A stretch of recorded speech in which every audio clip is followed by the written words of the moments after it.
pas là. Ok, donc c'est toi qui vas me guider là hein, pour me rapprocher de la corniche. Tu vas aller en face là-bas, ok? Ok. On va démonter la corniche, mais en s'approchant du bord de la corniche, elle risque de tomber, donc il faut s'assurer. On va vraiment être au bord de la falaise, voire même dans la falaise. Tout va reposer sur la solidité des deux ancrages qu'on est en train de faire.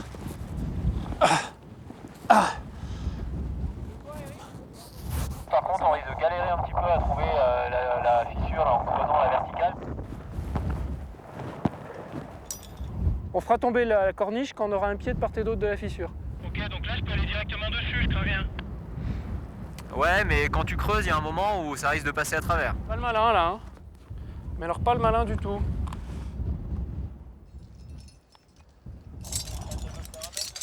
Là, il te reste à peu près 2 mètres derrière toi et tu es au nord de l'écaille. Je vois rien.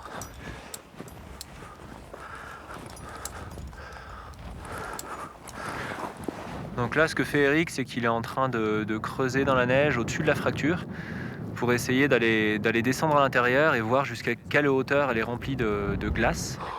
Putain, je suis pas fier, mon pauvre.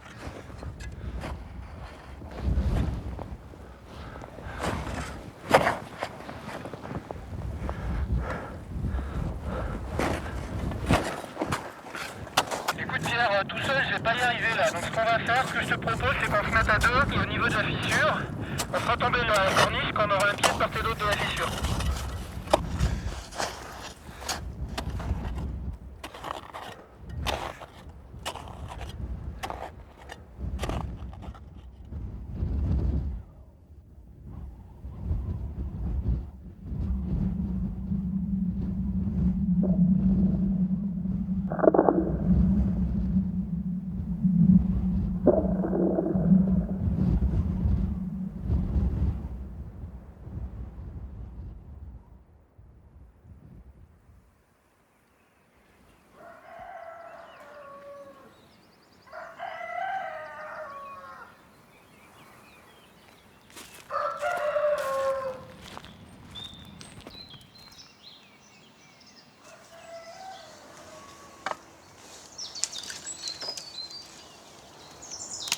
En fait, avant, je travaillais sur les problèmes d'usure des rails de chemin de fer, sur les problèmes de crissement des freins, sur les problèmes d'usure des prothèses de hanche.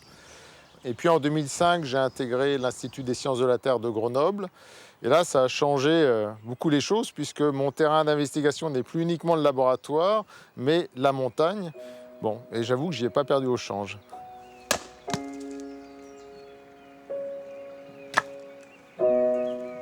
La montagne, c'est évidemment bien plus beau que les rails de chemin de fer. Par contre, c'est plus compliqué à étudier qu'un matériau métallique. Par exemple, depuis 2007, on travaille dans les Alpes, dans le sud du Vercors, sur le lieu-dit de Chamousset. Et là-bas, on étudie les bruits émis par les roches, par les falaises proches de l'éboulement. C'est un peu comme si la montagne murmurait. Et par contre, des fois, on ne comprend pas vraiment ce qu'elle cherche à nous dire.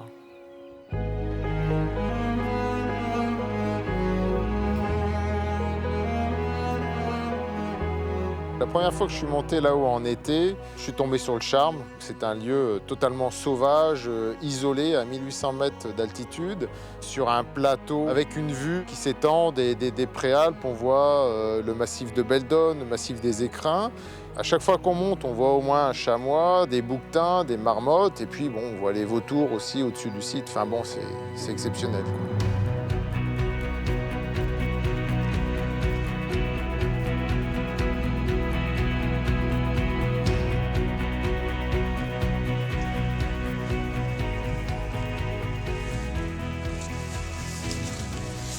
Dans ce nouveau travail, il n'y a pas simplement un effort intellectuel à fournir pour avoir des résultats, il y a aussi des efforts physiques, comme transporter le matériel, aller chercher les données sur place, et puis aussi, on joue évidemment avec la météo, et donc ce qui fait qu'il y a plein d'imprévus, quoi.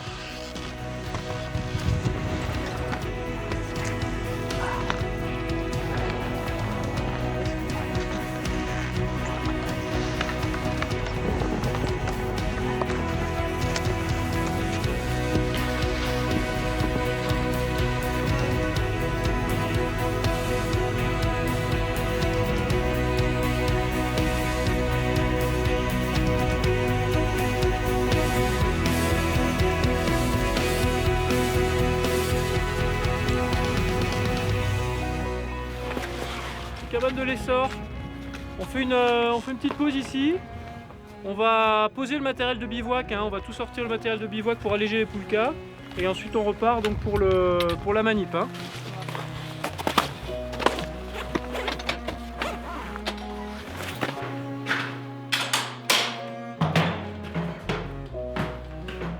Initialement, c'est le parc du Vercors qui nous avait signalé qu'une écaille rocheuse était sur le point de s'ébouler. Donc on est monté assez rapidement équipé avec du matériel sismique. Malheureusement, quelques jours avant l'éboulement, on a eu une panne à cause des conditions météo. Donc l'écaille s'est éboulée et là on s'est retrouvé sans les données précieuses qu'on avait besoin d'enregistrer avant l'éboulement. Un an après, on a équipé une nouvelle écaille à une centaine de mètres de la première. On mesure ses vibrations, on mesure ses petits déplacements, on mesure sa température. Bon, la seule chose, c'est que maintenant, on aimerait bien qu'elle tombe, parce que si ça marche, si on arrive à écouter l'écaille jusqu'à l'effondrement, et que ça puisse permettre de valider nos intuitions, et bien là, ça sera une première mondiale.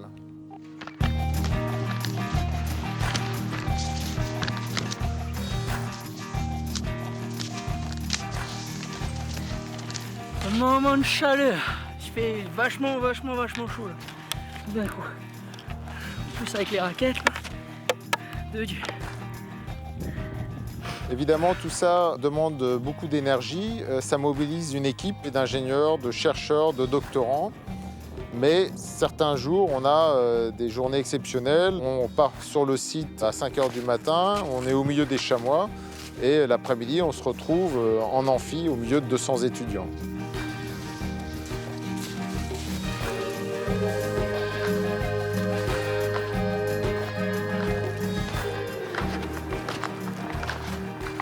Et voilà, on y est, on est arrivé, superbe. En été, pour arriver à cette partie-là, il faut qu'on prenne un tabouret. Ça veut dire à peu près 1,20 m, 1,30 m à peu près de neige enlevée, ça. On est parti?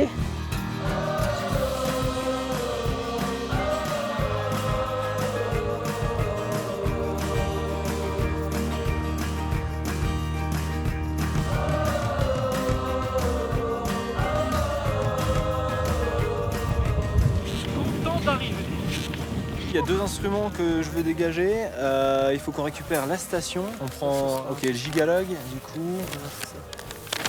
Et du coup, Donc la station du gigalogue, elle est juste là à côté Ouais, du c'est ça. premier. Là. donc là, a priori, elle est juste dans l'axe là. Je vais aller mettre le premier ancrage. Ok, on va mettre les ancrages. Hein, premier Les ancrage. ancrages, tu les mets où par contre? Bah, de part et d'autre de S1, de E1. Voilà, de part et d'autre de E1 exactement. On va descendre ces barres métalliques là en profondeur dans une couche de neige bien dure pour qu'après on puisse descendre sur corde pour aller inspecter la glace dans la fracture là d'un côté de l'écaille. Bon, bah, c'est parti. Je crois qu'il y en a pour un petit moment de boulot. Moi, ce qui m'intéresse, c'est de savoir quand et comment ça va casser. Aujourd'hui, le problème, c'est qu'on a du mal à prévoir ou à prédire les éboulements rocheux. Et l'objet de ma thèse, c'est justement de tester une nouvelle technique pour arriver à essayer de mieux comprendre les phénomènes et peut-être un jour arriver à prévoir ou prédire ces éboulements rocheux.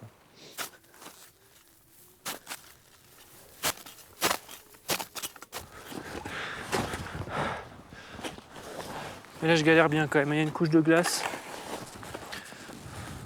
Au niveau expérimental, ça consiste à poser des capteurs sismiques et d'aller enregistrer le bruit de fond sismique. Donc c'est les vibrations naturelles qui se produisent en permanence à la surface de la Terre.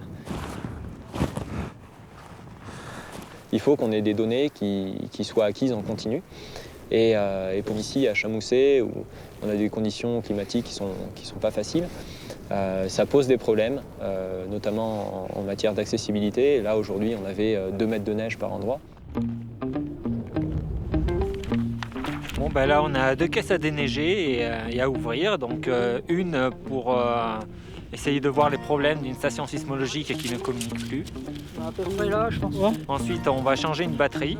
Et dans l'autre caisse, on va enlever l'alimentation d'un écran pour essayer de réduire la consommation le reste de l'hiver.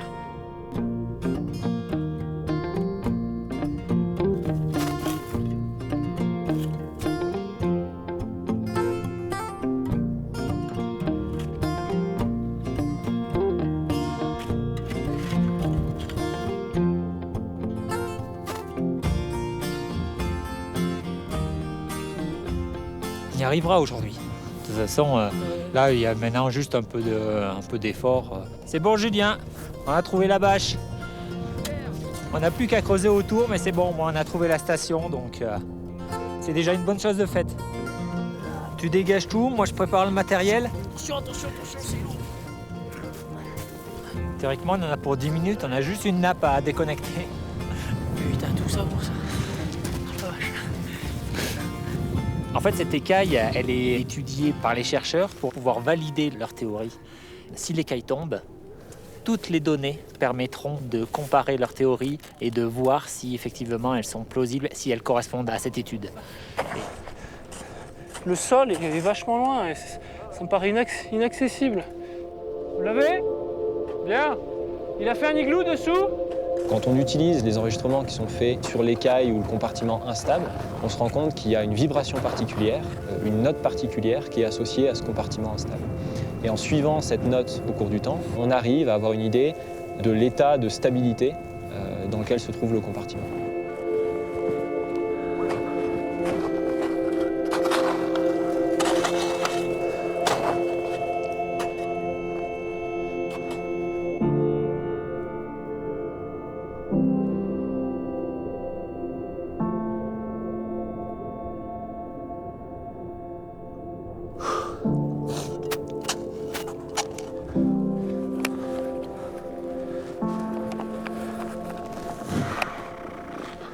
C'était chaud pour arriver dans l'écaille, mais là on y est.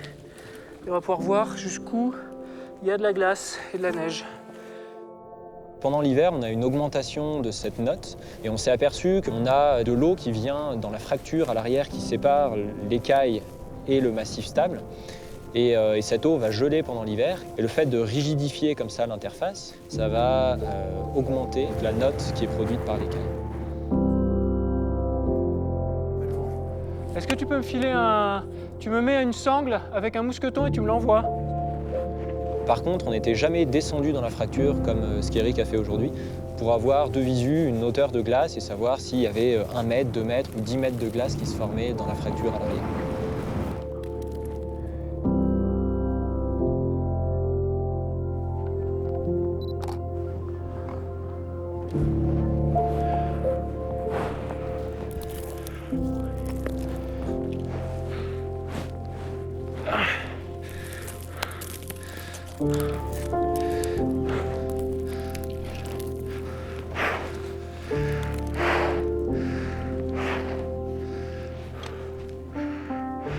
Bonne chose de faite. Et il y a bien de la glace dans l'écaille, mais pas jusqu'en haut en fait. Il y a un grand vide sur bien 5 mètres de haut, après un peu de neige, après de la glace.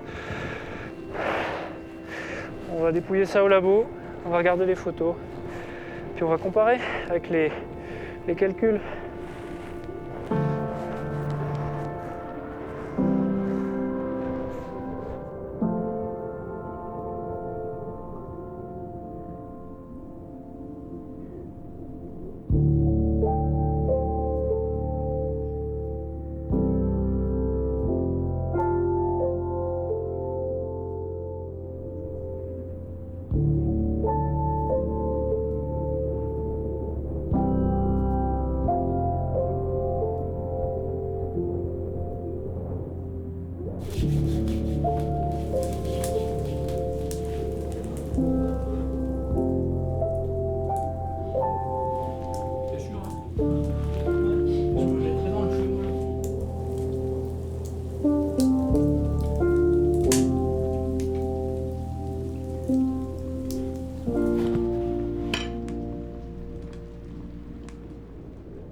entre le domaine de la mécanique où je travaillais et le domaine de la géophysique actuelle, il y a un saut d'échelle, c'est-à-dire que la taille des objets est totalement différente et donc les fréquences que l'on enregistre sont aussi totalement différentes.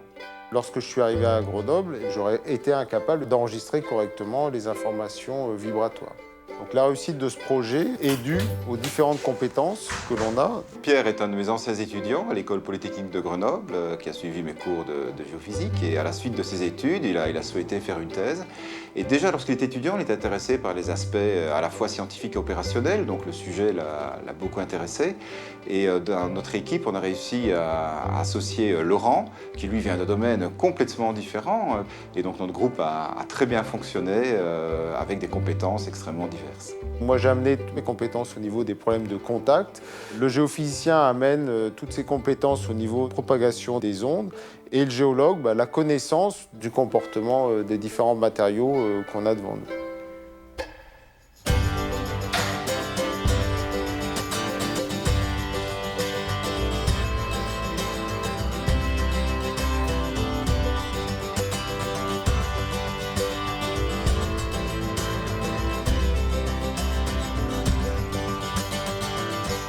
L'objectif actuel, c'est essayer de comprendre et d'enlever ces légères variations, entre autres dues à la météo, pour essayer de garder l'évolution irréversible de cette fréquence de résonance qui devrait aller en diminuant jusqu'à l'éboulement.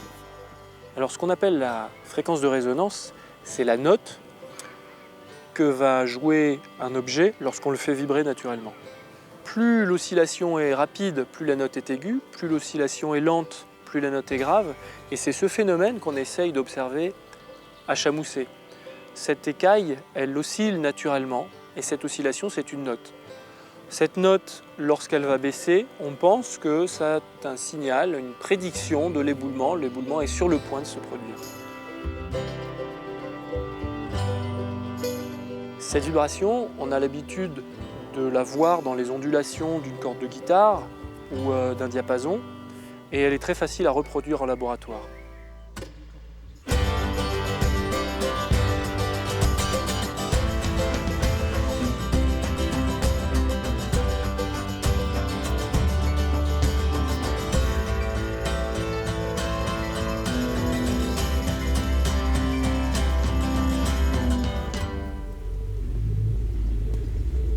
On ne s'en aperçoit pas, mais les montagnes sont affectées d'une érosion permanente, avec des chutes de petits blocs très fréquentes et de temps en temps des éboulements, donc de plusieurs centaines, milliers, dizaines de milliers de mètres cubes qui constituent des événements extrêmement imprévisibles et dangereux.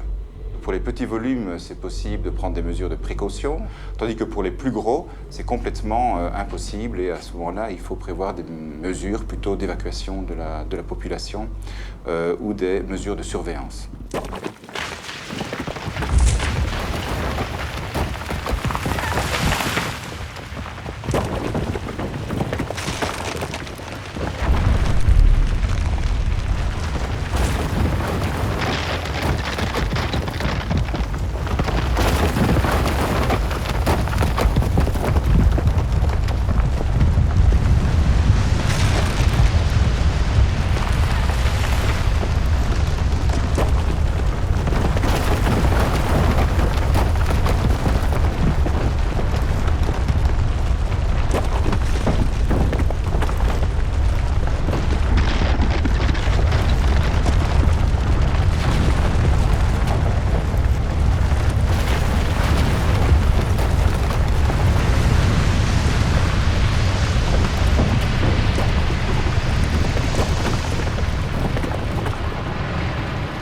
Les méthodes que nous développons sont destinées, si elles fonctionnent, à être insérées dans un système de surveillance qui pourrait venir en complément des mesures actuelles. Et d'ailleurs, nous sommes en contact avec plusieurs organismes, à la fois en France et en Suisse et en Italie, pour le développement de ces techniques et l'application sur des sites particuliers.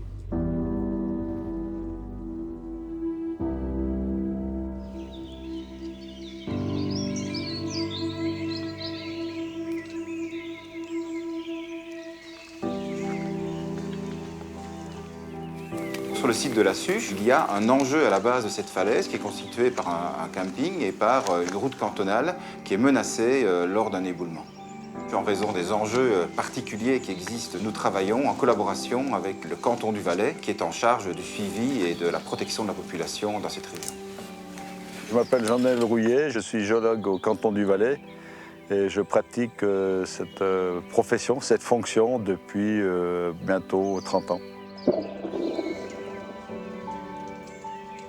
Nous nous trouvons ici dans un massif calcaire qui est perclus de failles, d'écailles. Il y a des secteurs qui ont tendance à lâcher périodiquement des masses et former ainsi des éboulements. Le site est équipé d'extensomètres qui mesurent l'ouverture de fractures en fonction du temps. Notre technologie permet d'avoir une information complémentaire pour prédire la rupture de cette écaille.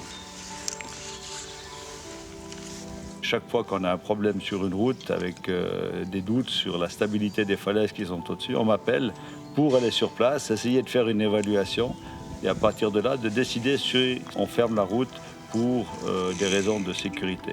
Une route, c'est toujours facile à fermer. Le problème, c'est quand il faut la rouvrir. C'est là qu'il faut avoir le bon feeling pour dire « OK, on peut la rouvrir parce qu'il n'y a plus de mouvement ou bien parce qu'une partie est tombée et qu'il n'y a rien qui peut suivre derrière. » Oh, ça va, génial.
Avec le système qu'on a actuellement, je dirais 50% des cas on rate l'événement, raison pour laquelle on cherche d'autres systèmes.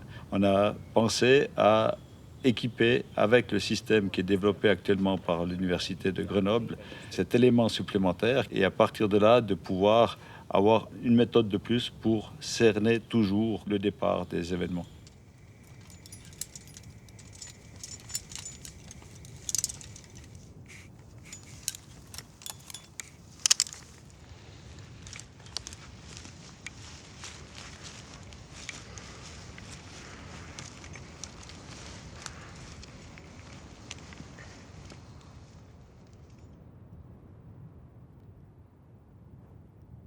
On disait qu'aujourd'hui c'est toi la mule apparemment. Ouais, pas très lourd non plus.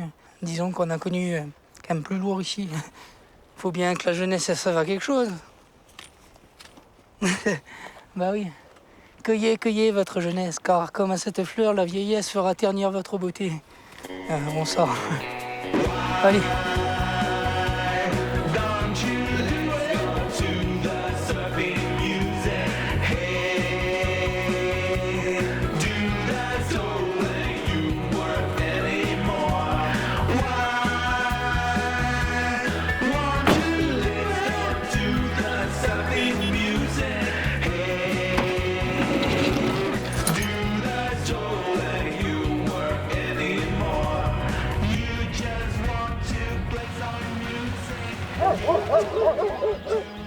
Sur les dernières données qu'on a au niveau des extensomètres, on a effectivement des courbes assez particulières.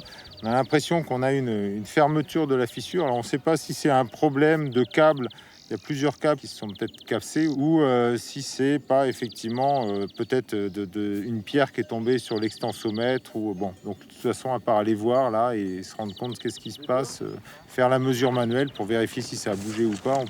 Pour l'instant, je peux absolument rien dire. Ah là, aujourd'hui, c'est parfait. Ça sera une belle journée. Ça, c'est les avantages du métier.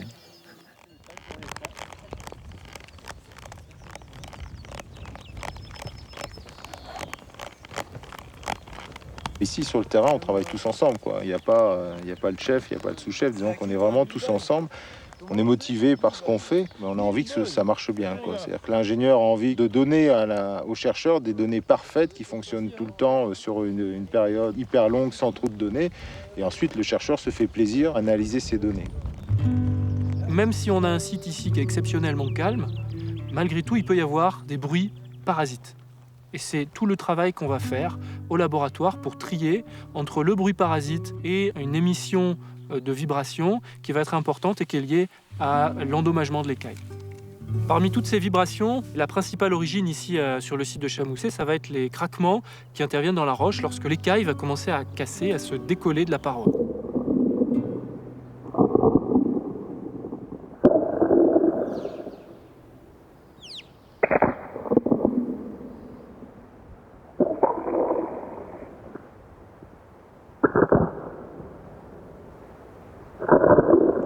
Et puis aussi, ça peut être des sources beaucoup plus lointaines, comme par exemple une tempête qui va avoir lieu en mer, au large. Cette tempête va créer de la houle, et cette houle océanique, ces oscillations du niveau de la mer, et ben en fait, on va pouvoir les enregistrer jusque dans le Vercors, même jusque sur le site de Chamousset.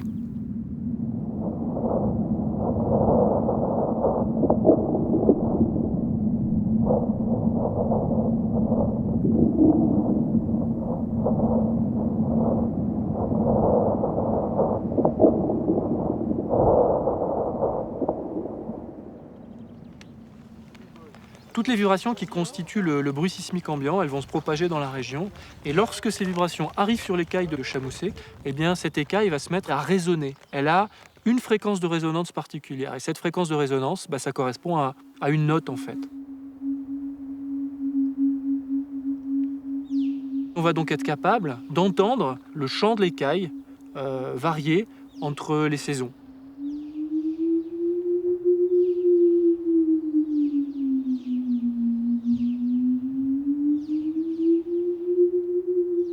Et normalement, on s'attend à aussi entendre une variation de chant quelques jours ou quelques semaines avant que l'écaille tombe. Il fait de la pression de la neige sur 2 saisons. Voilà, c'est foutu. Ils vont acheter la poubelle. On remballe. Cette installation, en fait, on va la virer complètement. On refait celle-là en essayant de mettre 3 panneaux solaires. Une avec 3 ? Ah ouais. Est-ce que tu as une pince multiprise ? Quand on monte de Chichiliane, il y a 800 mètres de dénivelé. C'est pas le moment d'oublier un seul outil, quoi. On a eu des fois des soucis où en arrivant ici, on n'avait pas tout ce qu'il fallait pour vérifier les instrumentations. Mais bon, normalement maintenant ça va bien. Il va falloir améliorer le système. Là, cet hiver, le bas des panneaux solaires se retrouvait dans la neige. Donc, on va essayer de les positionner un peu plus haut. On a tous les mâts pour et on a tous les neurones pour.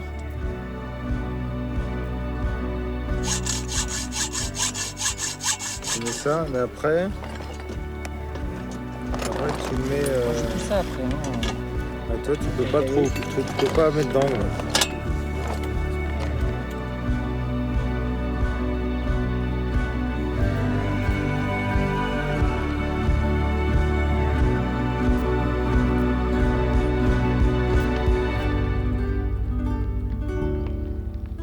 Bientôt le début de la fin. Là, on est en train d'installer le GPS avec le récepteur de l'antenne 3G. Et du coup, quoi ? Ça rentre pas ? C'est pas encore gagné. Mais c'est la plus compliquée qu'on ait eu à mettre pour l'instant. Si je tire, je te jure, il y a tout qui tombe, quoi. Regarde. Et j'ai encore à peu près 12 sardines, les gars. 3 ingénieurs et un chercheur. Et avec un mode d'emploi. Et ça suffit pas. Ah, mais Décathlon.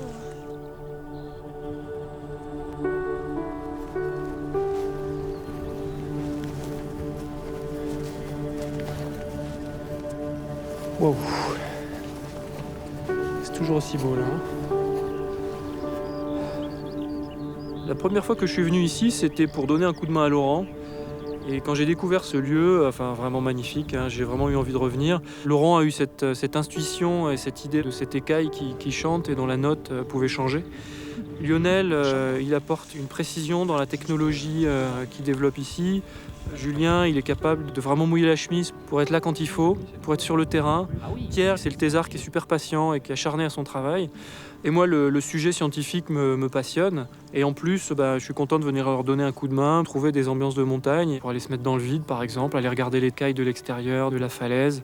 Et c'est ce qui me donne envie de continuer à travailler avec cette équipe ici.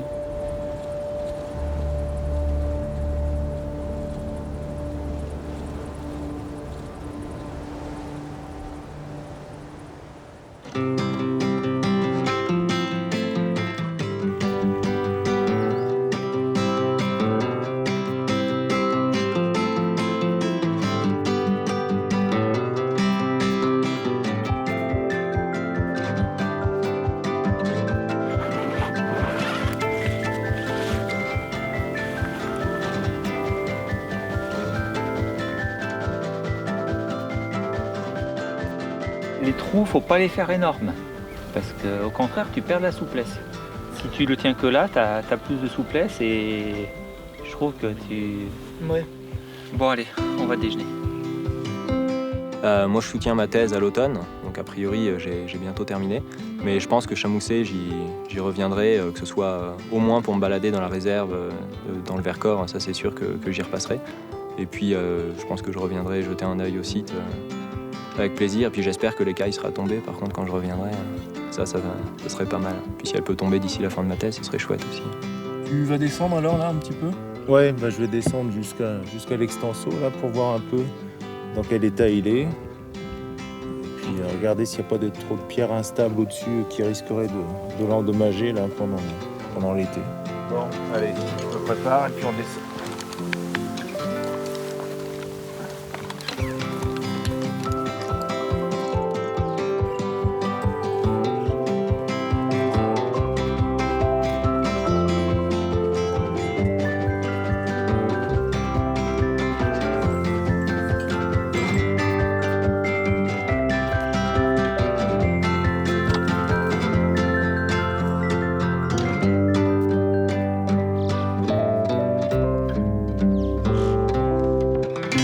À chaque fois qu'on monte, il y en a toujours un qui va dans la fissure pour regarder l'ouverture de la fissure. Et s'il y a quoi que ce soit comme problème, il faut qu'il y ait au moins une deuxième personne qui soit là pour le retirer si jamais il y a un problème qui survient. On va profiter de l'ancrage qu'on n'a pas en hiver, qui est sous 5 mètres de neige l'hiver, et qui du coup va bien nous servir l'été. Non, moi je descends pas, moi je me pends pas au bout d'une corde. Et moi en plus là c'est limite dangereux sur Chamousset. La falaise n'est pas du tout purgée et aller se mettre en dessous, c'est risqué de se ramasser une caillasse sur la gueule. C'est pas mon truc d'aller mettre là-dessous.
L'extenso est plié ici, je pense que ça a été une chute de pierre, quoi. Certainement des pierres qui viennent d'au-dessus, là, c'est quand même sacrément instable. Et le terrain est vraiment pourri, quoi. Donc il y a dû y avoir une chute au plein milieu, là, et ça l'a mis en flexion et ça l'a plié.